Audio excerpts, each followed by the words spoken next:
అధ్యక్ష, ముందుగా శాసనసభ అధిపతిగా ఎన్నికైన మీకు హృదయపూర్వకంగా మా పార్టీ పక్షాన మా అందరి పక్షాన కూడా హృదయపూర్వకంగా మీకు అభినందనలు తెలియజేస్తూ, మా పార్టీ అధ్యక్షులు పెద్దలు శ్రీ కేసీఆర్ గారు వారు దురదృష్టవశాత్తు వారికి కొంత గాయమయ్యి హాస్పిటల్లో ఉన్నప్పటికీ ఎప్పుడైతే ఈ ప్రతిపాదన శ్రీధర్ బాబు గారి ద్వారా మరి వారికి వచ్చిందో వెంటనే ఒక క్షణం కూడా సంకోచించకుండా, రెండో ఆలోచన లేకుండా తప్పకుండా సహకరించవలసిందే అని చెప్పి ఏకగ్రీవంగా ఎన్నిక కావడానికి వారు మాకు ఆదేశాలు ఇవ్వడం జరిగింది. దానికి అనుగుణంగానే నిన్న మీ నామినేషన్లో కూడా మేమందరం కూడా పాల్గొనడం జరిగింది. అధ్యక్ష, మీతో వ్యక్తిగతమైన అనుబంధం కూడా నాకు చాలా ఉంది. మీరు 2009 శాసనసభకు ఎన్నికైన నాడు నేను కూడా మీతో పాటు సహచర శాసనసభ్యుడిగా ఉన్నాను. ఆనాడు తెలంగాణ ఉద్యమంలో కూడా మీరు మీ వంతు పాత్ర పోషించినారు. 2012 నుంచి 14 దాకా మీరు మంత్రిగా, ముఖ్యంగా మా శాఖకు మంత్రిగా, హ్యాండ్లూమ్స్ అండ్ టెక్స్టైల్స్ డిపార్ట్మెంట్కి మంత్రిగా మీరు పనిచేసిన క్రమంలో ఆనాడు ఒక సందర్భంలో నేను మీ దగ్గరకు వచ్చి, మీరు రండి సిరిసిల్లకి మీరు రావాలి, ఎందుకంటే రాష్ట్రం మొత్తంలోనే టెక్స్టైల్ అంటే సిరిసిల్ల కాబట్టి మీరు తప్పకుండా రావాలి అంటే మీరు కొంత సంకోచం వ్యక్తం చేసినారు మొదలు.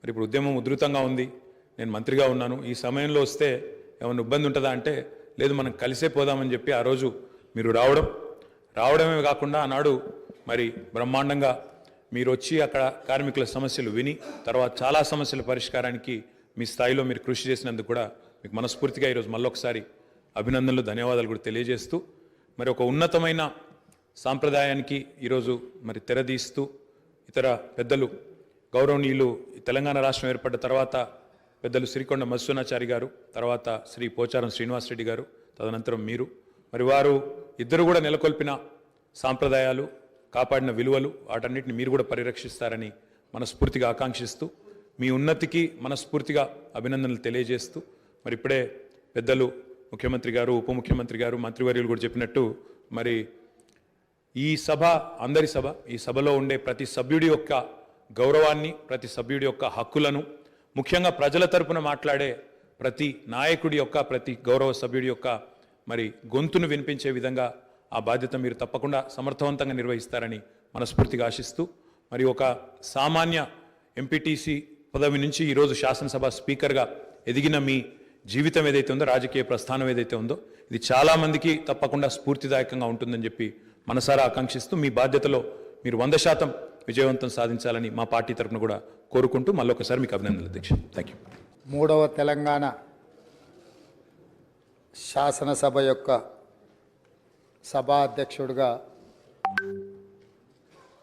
గడ్డం ప్రసాద్ కుమార్ గారిని ఈ శాసనసభలో కాంగ్రెస్ పార్టీ, భారత రాష్ట్ర సమితి, అదేవిధంగా సిపిఐ, ఎంఐఎం పార్టీలు ప్రత్యక్షంగా మద్దతు పలికి ఏకగ్రీవంగా ఎన్నిక కావడానికి, అదేవిధంగా భారతీయ జనతా పార్టీని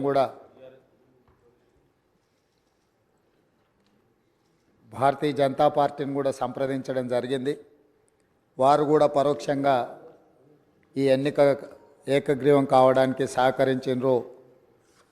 సభాపక్ష నాయకుడిగా మా సభ్యులకు, భారత రాష్ట్ర సమితి అధ్యక్షుడు మరియు శాసనసభ్యులకు, ఎంఐఎం అసదుద్దీన్ ఓవైసీ గారికి, అక్బరుద్దీన్ ఓవైసీ గారికి, సిపిఐ పార్టీ నాయకులకు అందరికీ, ఆ పార్టీ అధ్యక్షులకు, శాసనసభ్యులందరికీ కూడా ఈ సభాపక్షాన మనస్ఫూర్తిగా వారికి ధన్యవాదాలు తెలియజేస్తున్నాను.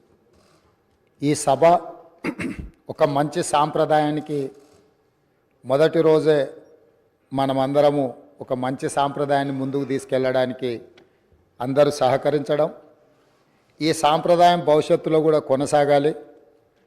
ఈ మంచి సాంప్రదాయము సభ సమన్వయంతో, అందరి సహకారంతో ఈ సమావేశాలను మనం నిర్వహించుకుంటే తెలంగాణ ప్రజల యొక్క ఆకాంక్షను, తెలంగాణ ప్రజల యొక్క ఆలోచనను ఈ సభ ద్వారా పరిష్కరించడానికి అవకాశం ఉంటుంది.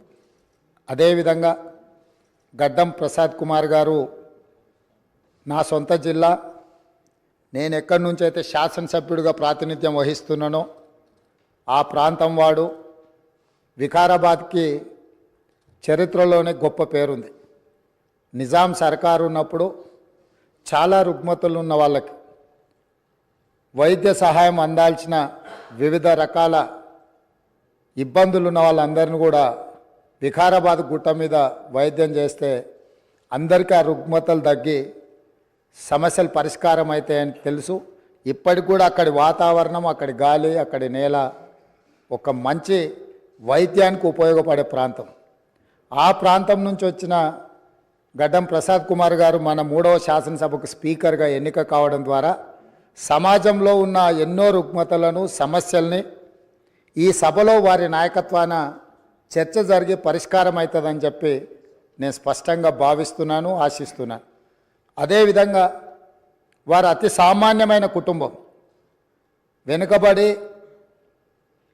చిన్న వయసులోనే తండ్రిని కోల్పోయి కుటుంబ బాధ్యతను తీసుకొని 8 మంది సోదరీమణుల మధ్యలో ఒక్కడుగా చిన్న వయసులోనే కుటుంబ బాధ్యతను భుజాల మీద వేసుకొని 8 మంది ఆడపడుచులను సమన్వయం చేసుకుంటూ సమాజంలో కుటుంబం యొక్క గౌరవాన్ని నిలబెడుతూ ఏ లోటు రాకుండా సోదరీమణులందరినీ కూడా ఈ రోజుకు, ఆ రోజు నుంచి ఈ రోజు వరకు సమన్వయంతో ముందుకు తీసుకెళ్తున్నాడు. అంటే ఉమ్మడి కుటుంబం ఎలా ఉండాలి, ఉమ్మడి కుటుంబంలో కుటుంబ సభ్యులకు ఉండే సమస్యల్ని వాళ్ళు అడగకముందే గుర్తించి పరిష్కరించడం తెలిసింది అని అంటే ఈ శాసనసభ కూడా స్పీకర్ గారి కుటుంబం. మనందరం కూడా వారి కుటుంబంలో సభ్యులం. అది ప్రతిపక్షము, పాలకపక్షము, విపక్షము అనే విభేదాలు లేకుండా సభ్యులు అంటే ఈ సభ యొక్క సభ్యులు. ఆ సభ్యులు లేవనెత్తే అంశాలను, వారు లేవనెత్తిన అంశాలలో ఉన్న లోతును దృష్టిలో పెట్టుకొని తప్పకుండా స్పీకర్ గారు ఆ సమస్యలకు పరిష్కారం చూపిస్తారు. ఒక కుటుంబాన్ని, ఉమ్మడి కుటుంబాన్ని నడిపించడం, సమన్వయం చేయడం, సమాజంలో ఆ కుటుంబం యొక్క గౌరవాన్ని నిలబెట్టడం తెలిసిన వ్యక్తులు ఈ సభకు సభాధ్యక్షుడు అయిందంటే మన అందరి యొక్క హక్కులను తప్పకుండా వారు కాపాడతారు. అదేవిధంగా వారు రాజకీయ ప్రస్థానం, స్థానిక సంస్థలు ఒక ఎంపీటీసీగా వారి రాజకీయ ప్రస్థానం మొదలయ్యి అక్కడి నుంచి వారు ఎంపీపీ అవ్వడం, 2008 ఉప ఎన్నికలలో శాసనసభ్యుగా ఎన్నికవ్వడం, 2009లో తిరిగి వారు శాసనసభ్యుడిగా ఎన్నికవ్వడం, తర్వాత వారు మంత్రిగా సేవలు అందించడం, హ్యాండ్లూమ్ వీవర్స్కి వాళ్ళకున్న లోన్లు కానీ లేకపోతే వాళ్ళ సమస్యలను పరిష్కరించడంలో క్రియాశీలక పాత్ర పోషించడము, వారు మంత్రిగా ఉన్నప్పుడు వికారాబాదును శాటిలైట్ టౌన్గా గుర్తించి కీర్తిశేషులు పెద్దలు జైపాల్ రెడ్డి గారు అర్బన్ డెవలప్మెంట్ మినిస్టర్గా ఉన్నప్పుడు ఢిల్లీకి వెళ్ళి వారితో మాట్లాడి వికారాబాద్ పట్టణాన్ని శాటిలైట్ టౌన్గా గుర్తించి 2200 కోట్ల రూపాయలు మంజూరు చేయించి అక్కడ అభివృద్ధి కార్యక్రమాలను ముందుకు తీసుకెళ్ళి ఆ రోజు వారు అక్కడి ప్రజల యొక్క సేవలో వారు ముందున్నారు. అదేవిధంగా అక్కడ మెడికల్ కాలేజ్ కావాలని వారే ఆ రోజు ఆ ప్రతిపాదన తీసుకొచ్చి ఈరోజు మెడికల్ కాలేజ్ మంజూరైంది. ఇంకా స్టాఫ్, ఇతర అంశాలు కూడా కొన్ని ఉన్నాయి.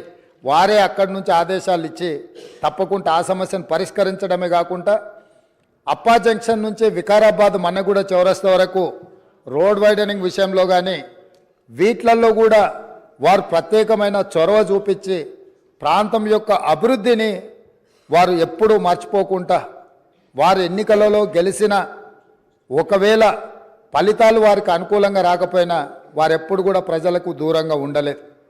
కాబట్టి ఈరోజు గడ్డం ప్రసాద్ కుమార్ గారు లాంటి వ్యక్తులు సునిశ్చిత దృష్టితో, సమస్యల అవగాహనతో, సభ్యుల సమన్వయంతో ఈ శాసనసభను వారి నాయకత్వంలో మనందరం ఒక ఆదర్శవంతమైన శాసనసభగా నడిపించడానికి వారి పూర్తిగా మన అందరికీ దశ దిశ నిర్దేశిస్తారు.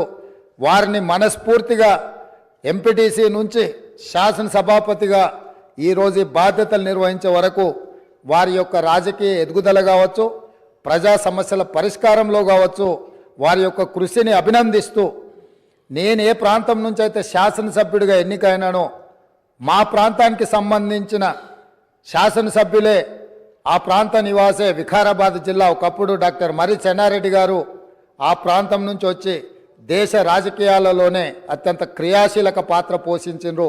ఆ ప్రాంతం నుంచి వచ్చిన గడ్డం ప్రసాద్ కుమార్ గారు ఈ సభ అధ్యక్షుడిగా ఎన్నికవ్వడం, ఈ ఎన్నికవ్వడానికి సహకరించిన మిత్రపక్షాలన్నిటినీ ప్రతిపక్షాలన్నిటిని కూడా మరొకసారి అభినందిస్తూ మనస్ఫూర్తిగా వారికి అభినందనలు తెలియజేస్తూ ఈ సభలో సభ్యుల యొక్క అందరి హక్కులను వారు కాపాడతారనే నమ్మకంతో వారి అభినందిస్తున్నాను.